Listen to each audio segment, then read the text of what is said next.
again, they are lacking damage even with the Kimmy. Kimmy cannot compensate that much. Yeah, but I'm looking at stats that just popped up on our screens. 100% win rate on. I definitely think it's going to make it'll make them think a little bit like, oh, okay, so you're bringing out the Estes, but it's not like it's something you can't deal with. Again, Genius Wand.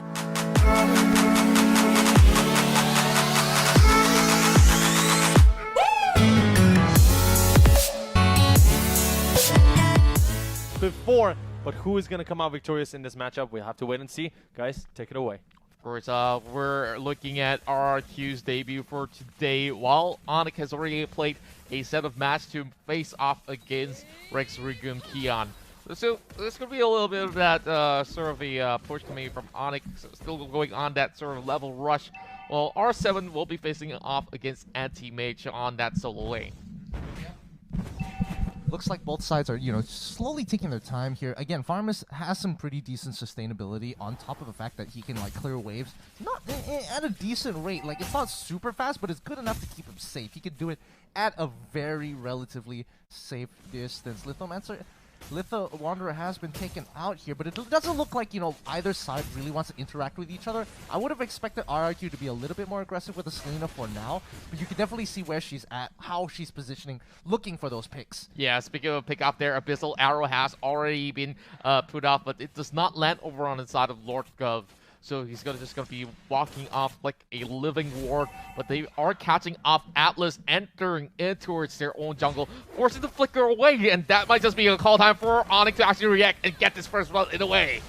Oh yes, they actually put him on. LJ might be in trouble. First blood going over to Onic here. Really nicely done. A quick collapse and a quick punish here by the side of Onic, and I see why at this point, the stats just keep making sense.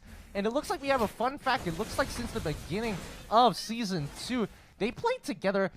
It looks like Darian Lemon and Tutura have been playing together since Season 2. That's actually crazy. Yeah, of course, it's a very, very long time. And this is the longest existing player inside of the MPL Season 5, or should I say from the beginning. So this is their career lifespan so far. And I'm pretty sure there's even more to come right after this. Now, we're looking at Psycho just escorting CW as well as the Grok over the mid side, while Lemon is proxying the wave, hoping to actually find a little bit of that sort of way where they can actually catch people off Lord Gov in the middle of it all! Oh no, this is bad. Lord Gov, he's slowly pulling back, but luckily he has the help of Estes to keep him alive there. Okay, alright, pretty dangerous situation, but Vin trying to land the Abyssal Arrow on the priority target, which is going to be Psycho this time, so they have to be very, very careful. Uranus down on the bottom side of the map, making sure he's proxying the waves, tries to steal the red buff, but unfortunately, LJ and as well as Granger have come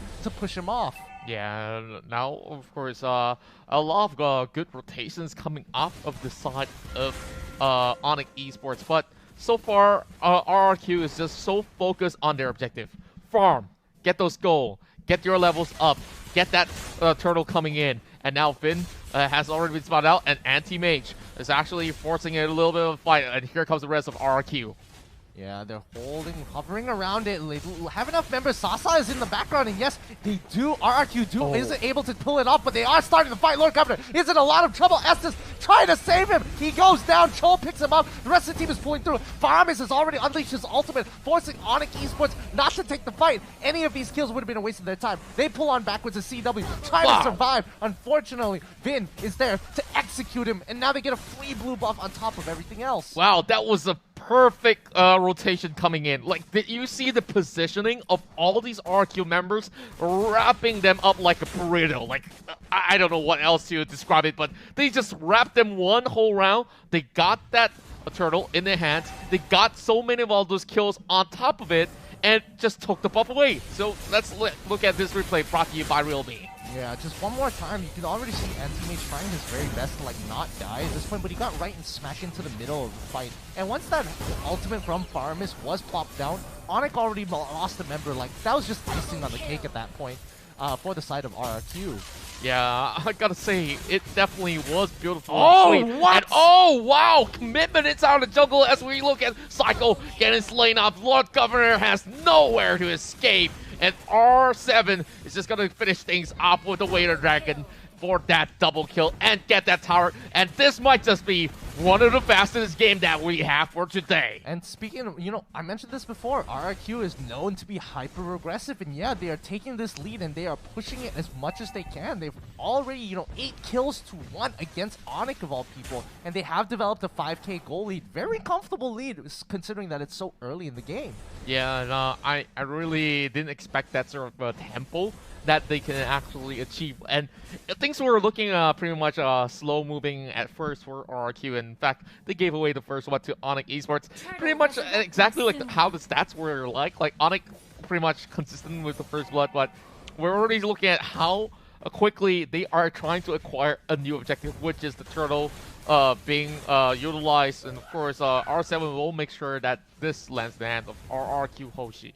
Yeah, now Onic slowly going to peel backwards here. They're trying to catch up as quickly as possible to get at least, with the help of Anti-Mage, I think he's doing a really good job here, proxying 2 waves at both bottom and mid. RRQ have kind of noticed this, but they haven't sent anybody to respond to it yet. They expect Anti-Mage to get out there, but instead, RRQ want to punish by taking away the blue buff. Oh my, and now RRQ is looking for an escape. Sasa's going to be flipping them all the way back, and they will still commit to this. Sasa flickers it off. Oh! Huge one over on the Astis. And that's one kill spree as they take down the Grok as well.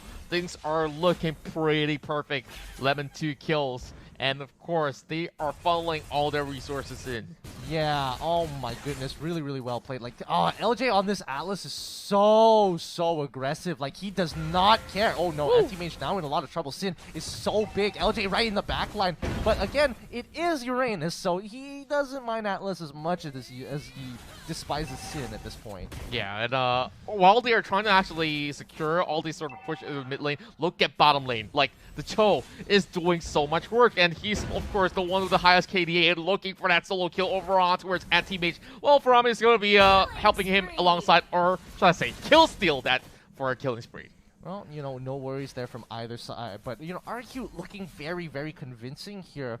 8k now. Oof. 8k goal lead is already a very, very huge lead for RRQ. Not to mention that they've already hit their second item power spike, which means that Onic at this point can't really contest them until they hit 22k. Yeah, the gap is way too wide. Look at the levels. Like, level 9 is the lowest level for the side of RRQ, and they're hunting down the level 7s. Oh, no. Yes, they do find the pick here with the Atlas. Ooh, they get very, very close. However, they weren't able to catch up in time for Sin to secure that kill. However, they're turning it around now. Sin already with the Death Sonata, plus the Rhapsody, not enough to chunk them out. It looks like Onic is slowly scaling, but they have to build defensively. Yeah, it seems like there's not much that Onic can do to even get close to that turtle as well, since they're going to be able to actually efficiently take the turtle, slides in towards the Raid buff camp, and of course rejoin the group over on the bottom side, while Anti-Mage having a little bit of a problem right through, but Vince is going to be trying his luck for that Abyssal Arrow, and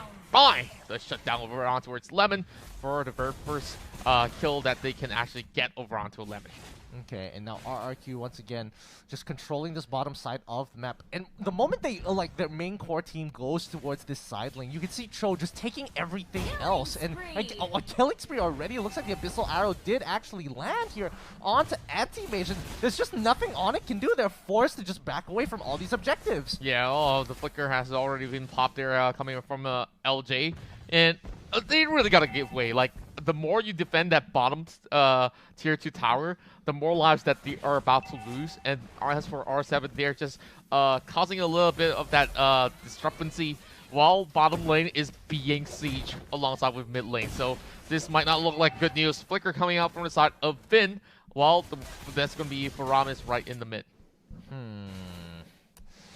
I'm thinking of a way for Onic to come back into this, because now it's an 11k goal lead, and that's like a deadly good lead for the side, especially for a team like RRQ. They know that they can basically take everything. At this point, they're just waiting for the Lord. They could look to force fights and get a couple more picks to break an inhibitor turret, but considering how Onic is playing right now, it's going to be a lot more tough because they are so precautious with each and every move they make. Yeah, look at them go. Like, the Atlas doesn't have to worry about Anti-Mage, because Uranus is just going to be tickling him, and no point for him to commit into his fight anyways. While Vin's just trying to actually land some of all these arrows, just missed the shot by a couple more inches. So they're just gonna be defending their tier 3s in the same respective way. But eventually, when all these waves actually collide at the same time, that's where Onic Esports is forced to make a move.